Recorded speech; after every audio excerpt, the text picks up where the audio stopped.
ces prestations sont primordiales ou est-ce qu'au contraire on peut faire l'impasse dessus pour son mariage?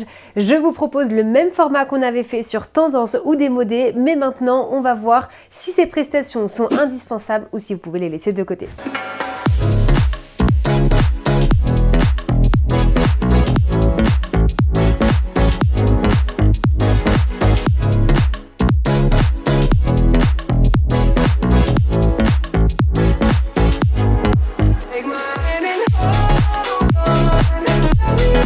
Bonjour et bienvenue dans cette nouvelle vidéo, trop contente de vous retrouver, je sais que vous aviez aimé ce format, donc aujourd'hui on va parler des prestations sur lesquelles vous pourriez faire l'impasse et au contraire je vais vous parler des prestations sur lesquelles à mon sens, il ne faudrait pas faire l'impasse pour vos préparatifs. Je sais que le budget rentre en jeu, je sais qu'on doit faire des concessions quand on organise son mariage et donc vous vous posez certainement cette question. Sur quelle prestation est-ce qu'on va pouvoir faire l'impasse? Est-ce que tout est important? Est-ce que tout est indispensable? Et si tout est important, qu'est-ce qui est le plus indispensable et qu'est-ce qui l'est peut-être un petit peu moins? Petite parenthèse avant de commencer cette vidéo puisque vous me le demandez beaucoup. Pour moi d'ailleurs, il y a une chose qui est indispensable, c'est de savoir prendre du temps pour soi pendant les préparatifs. On parle souvent de voyage de noces après le mariage.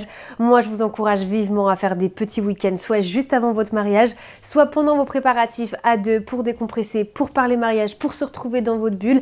Et vous me demandez beaucoup de recommandations à ce sujet. Vous savez que je suis une grande fan de Barcelone qui, je trouve, répond à tout ce dont on a besoin pour faire une pause pendant les préparatifs. Et j'avais envie de vous repartager l'hôtel 70 Barcelone que j'ai découvert lors d'une visite à Barcelone récemment, que j'ai absolument adoré. Localisation parfaite, un design qui est incroyable, plein de coins intimistes qui feront que vous pourrez profiter pleinement de cette ville incroyable. Si jamais vous préférez un hôtel encore plus authentique et historique, je vous propose l'hôtel 1898 à Barcelone qui est absolument incroyable, que j'ai eu la chance de visiter, qui a des terrasses incroyables avec une vue 360 sur la ville. Donc voilà mes deux coups de cœur pour moi si vous souhaitez aller à Barcelone. Je vous mets tous les liens dans ma description. Et sinon on commence avec cette liste où je vais vous dire si pour moi c'est indispensable ou si vous pouvez faire l'impasse dessus. Alors on va commencer avec la partie vidéo, les vidéastes. Est-ce que c'est indispensable? Est-ce que vous pouvez faire l'impasse dessus? Pour moi ça fait partie des souvenirs, ça fait partie de ce qui va vous faire revivre cette journée qui passe à toute vitesse. Vous l'avez sans doute entendu, ce n'est pas un mythe, je me suis mariée, je peux le confirmer également et je le vois avec tous mes mariés. Beaucoup d'émotions sont présentes le jour de votre mariage, vous allez vivre plein de choses à une intensité qui est tellement folle que vous rêverez de pouvoir la revivre encore et encore. La vidéo fait partie de ces magnifiques pouvoirs de réussir à revivre cette journée avec les émotions, avec les temps forts, avec les voix, avec plein de choses qui fait que pour moi c'est vraiment une prestation sur laquelle on ne pourrait pas faire l'impasse. Alors vous savez que je suis aussi vidéaste mariage avec mon mari, avec Amour Films, donc forcément on voit l'impact que ça a, on voit le retour de nos mariés, on voit notre impression après notre mariage d'avoir reçu cette vidéo. Donc pour moi, ça fait partie des prestations sur lesquelles on ne peut pas faire l'impasse. Dites-moi ce que vous en pensez en commentaire. Ensuite, parlons des animations. En général, les animations pendant un mariage, ça peut être pendant le cocktail, ça peut être pendant le repas. Pour moi, vous pouvez faire l'impasse, mais c'est quand même conseillé. C'est-à-dire que c'est pas un must-have, mais par contre, il faut faire, à mon sens, des animations seulement si c'est symbolique pour vous. Ce qu'il faut pas faire dans un mariage et ce qu'il faut pas faire en général dans un mariage, c'est de se dire bon bah on va faire une animation parce que de toute façon dans tous les mariages il y a des animations et sinon ça va être trop long, donc il faut trouver quelque chose. Trouver quelque chose pour avoir quelque chose, ça n'a jamais fonctionné sur un mariage. Il faut ajouter des animations si ces animations ont du sens pour vous. Sinon, vous pouvez bien évidemment faire l'impasse dessus. Par contre en animation, moi ce que j'aime bien c'est toujours la musique. Je trouve que la musique apporte toujours quelque chose. Donc là je dirais que d'avoir un groupe, d'avoir un musicien à un moment de votre mariage, ben moi je ferais plutôt un indispensable et je mettrai du budget là-dessus, mais là c'est vraiment mon avis personnel. Les cadeaux pour les invités, pour moi c'est vraiment quelque chose qu'on peut mettre de côté. Je trouve qu'il y a d'autres façons de remercier vos invités. Je trouve que les invités ne viennent pas à un mariage en pensant forcément qu'ils vont avoir un cadeau. Ça ne manque pas s'il y en a pas, ça fait plaisir s'il y en a, mais à la fois je trouve qu'il y a beaucoup d'oubli de cadeaux après le jour J. Donc là pour le coup sur cette prestation, moi je vous dirais que vous pouvez faire l'impasse. Je fais une petite pause pour vous rappeler que je suis à l'origine du coaching Comment organiser mon mariage de A à Z sans wedding planner, le premier coaching pensé, créé pour les futurs mariés, la première alternative au service d'une wedding planner qui vous aidera à aller encore plus loin dans ces préparatifs, qui vous aidera moralement, qui vous aidera à tout structurer, qui vous aidera à ne plus vous éparpiller et qui vous aidera surtout à rendre votre mariage fluide, parce que je pense qu'on rêve tous de ça et vous verrez que c'est vraiment indispensable d'être accompagné par une professionnelle si vous n'avez jamais organisé de mariage, parce que sur un déroulé, je peux déjà vous dire qu'il y a beaucoup de choses qu'on va retravailler pour que ce soit fluide, pour que les transitions, vous sachiez comment passer d'un moment à un autre, pour que votre journée soit tout simplement plus agréable pour vous, pour vos invités. Donc je vous mets le lien dans ma description, vous avez aujourd'hui 3 forfaits. L'objectif était que ce coaching puisse rentrer dans tous les budgets. Je vous fais la promesse que ce sera l'une des prestations les moins chères que vous aurez de votre mariage et qui pourtant feront toute la différence. Là pour le coup, vous voyez, c'est une prestation sur laquelle je ne ferai pas l'impasse. Alors que ce soit le coaching, que ce soit un autre accompagnement professionnel, pour moi, au vu de l'événement que vous organisez, qui est certainement l'événement le plus cher que vous avez organisé de votre vie, c'est aussi l'un des événements que vous attendez le plus d'une vie, dont vous vous rappellerez aussi le plus. Donc pour moi, c'est un accompagnement professionnel ne doit pas du tout être un point sur lequel on fait l'impasse. Il faut simplement trouver votre format et si vous n'aviez pas énormément de budget pour cette partie-là, plutôt que faire l'impasse, allez voir le coaching. Vous verrez que vous serez surpris par le tarif proposé.